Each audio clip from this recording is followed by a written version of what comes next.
Hi guys, I unexpected we had to be gone today, so I figured I'd go over the story problems in case you wanted to see them. It says, I don't know what number this is, but it says traveling downstream, a certain boat went 17 miles per hour. Traveling upstream, it only went 9 miles per hour. Find the speed of the boat in still water. So to find the speed of the boat, um, we have to set up our equations. So one of the things that we're going to look for is the speed of the boat, and the other one is the current. And we'll call the speed of the boat S, and we'll do the current speed is equal to C. Well, since it is on the first one, they're traveling downstream, so the current's working with them. So it's the speed of the boat plus the speed of the current, and that's going to get us there at 17 miles per hour. On the second one, it's going downstream or going upstream. So we still have the speed of the boat. That's going to stay the same. But this time the current's working against us. So we're not going to have the current this time. So we're going to put it S minus C, and that equals 9. So when I go to solve it, I have my letters lined up, and it's easiest just to get rid of the C because I already have my opposites. That's the elimination method. And so I'm just going to go add those. These cross out, and I'm left with 2S equals 26. And then the last step is I just have to divide by 2. And when I divide both of these by 2, S is going to equal 13.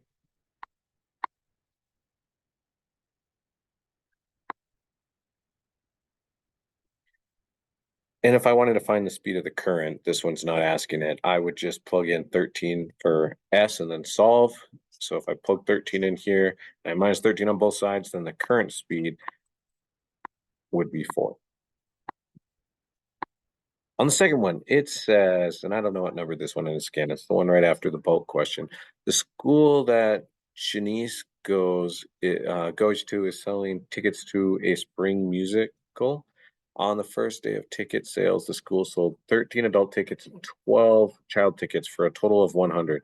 The school took in $108 on the second day by selling 13 adult tickets and 14 child tickets. What is the price of one adult ticket and one child ticket? Well, we have 2 different days, and we're just comparing them both. So we'll call adult tickets A and then child tickets C. Those are what we're looking for. And so the first sentence up here, it gives us all our information for the first equation. We have 13 adult tickets, 12 child tickets, and for a total of $100. So I'm going to throw those all into one equation. I'm going to say 13A plus 12C for child tickets. And that was a total of 100.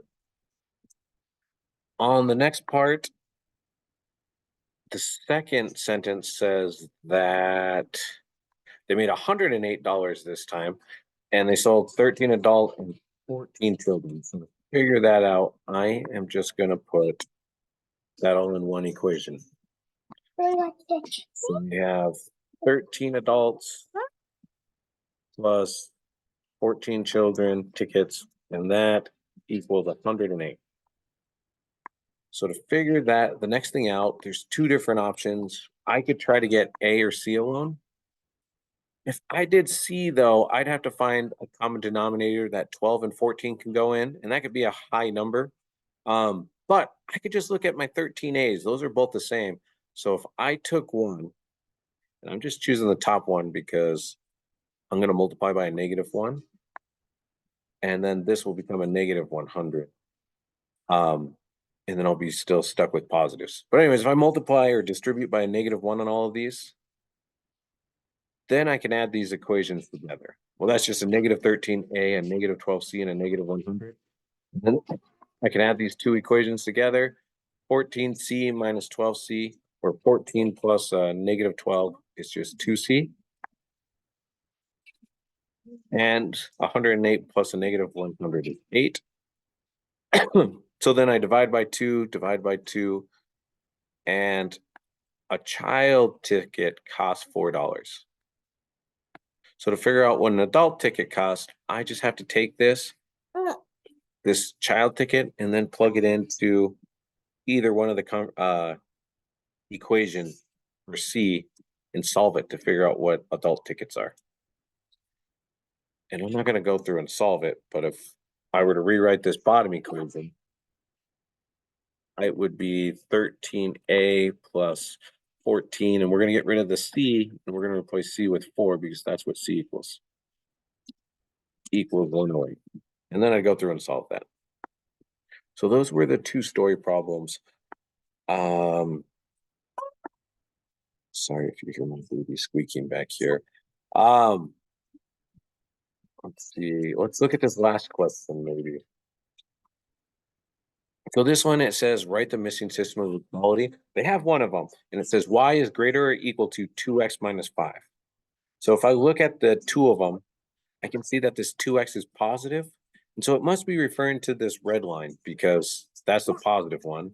It starts off at the -5 and it goes up to right one. So it's definitely that line. So I want to find the line for this. This one without the equal to. It's just a less than sign because it's going down. And so I know I'm going to start off with a y. And we just said it's going to be less than. There should be no line underneath it. So I'm going to put that in there. And then if I find two dots, I could say there's one here at the 4, and there's one down here at the 1, 1. And so from 4 to here, it's going down 1, 2, 3 over 1. So it should be -3x. And we're crossing out the +4, so I'm going to put +4.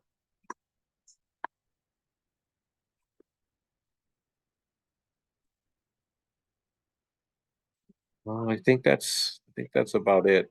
You have to set up these problems, and that involves writing out your equations and just getting y alone. But first, you got to set up your equations and then get y alone. So in this one, she's selling tacos and burritos. She only has enough supplies to make 100 tacos or burritos. She sells each taco for $3.25 and each burrito for $7. And she sells a minimum of $4.90. So remember, we're going to put all the money together. So that $3.25, $7, and the $4.90, and that's going to make one of your equations. And the other one's just going to be your tacos plus your burritos, and the 100 for your other equation. So x plus y is greater than 100. Or let's see, showing. And anyways, that's about it.